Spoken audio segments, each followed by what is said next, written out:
children. Today on the virtual class, Teacher Susie read the story of the hat. But some of you aren't able to get on the virtual class and can't watch the videos. And so I am going to put one here on my Seesaw or on my YouTube account so that people that can't get to the virtual class can see the story.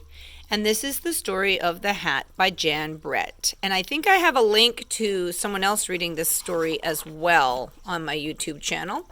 And there's little Hedgie. Jan Brett has beautiful illustrations in her book.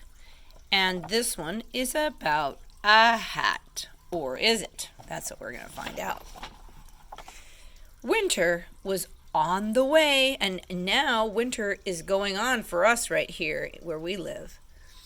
And Lisa took out her woolen clothes out of the chest and carried them outside. Sometimes we store our woolen clothes during the summer.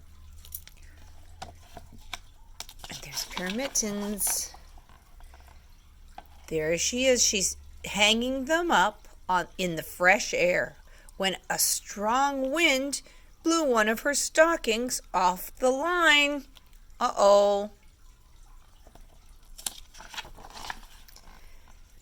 Here's Hedgie. Curious Hedgie found it and poked his nose right in. When he pulled it out, the stocking was stuck on his prickles. How embarrassing, he thought. The mother hen came by with her chicks. Cackle, cackle, she clucked and laughed. What's that on your head, Hedgie? Well, it's my new hat, he told her. Isn't it beautiful? The mother hen cocked her head as if she had an idea, and then she ran off. Hedgie saw the noisy gander looking down at him. Honk, honk, said the gander. She laughed. Look at that. And the hedgehog has flipped his gizzard, she laughed. But Hedgie was so sad, he said, laugh today, gander, but tomorrow when it rains, my hat will keep me dry. The gander thought for a minute, and then off he ran. The barn cat was watching from the tree as Hedgie tugged at the stocking. Meow, he called down. What a silly-looking hedgehog you are with that thing on your head. Well, but my ears will keep me warm in a snowstorm, said Hedgie.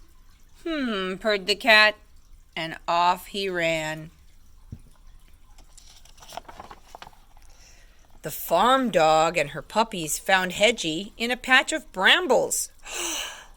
Hedgie, is that a hat you're wearing? How funny you look, she barked, and her puppies yelped and giggled. But I'll be cozy and dry when it snows, Hedgie said.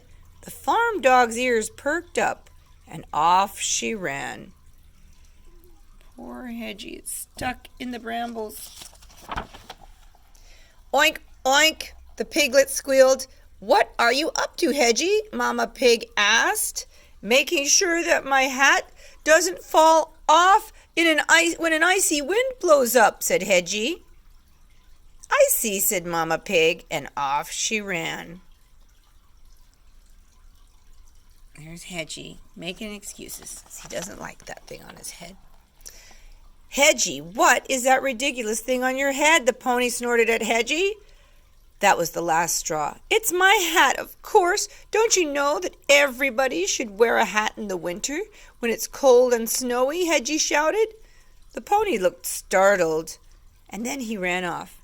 Hedgie was usually so friendly, he thought, and off he ran. Hedgie just wanted to be left alone. He was so tired of everybody laughing at him. With this thing on his head, he couldn't even fit in his own little den.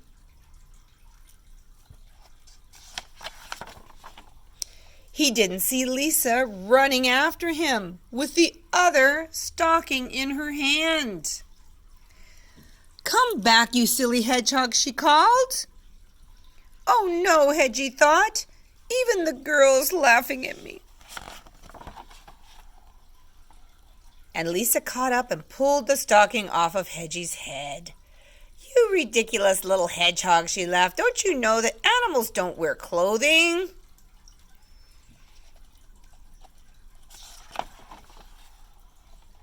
And off he runs, happy now to have that thing off of his head. Hedgie headed back for his den, but Lisa started back towards her clothesline, and that's when she saw all of her missing woolens. Oh no, look at this! The animals had taken them. Each one was thinking, "Now I am wearing a magnificent hat." Everyone. And finally, Lisa was still chasing them all when Hedgie reached his den. "How ridiculous they look," he said. "Don't they know that animals shouldn't wear clothing?" And off she's running after them to get all her clothing back. But Hedgie's happy in his own little den. The end.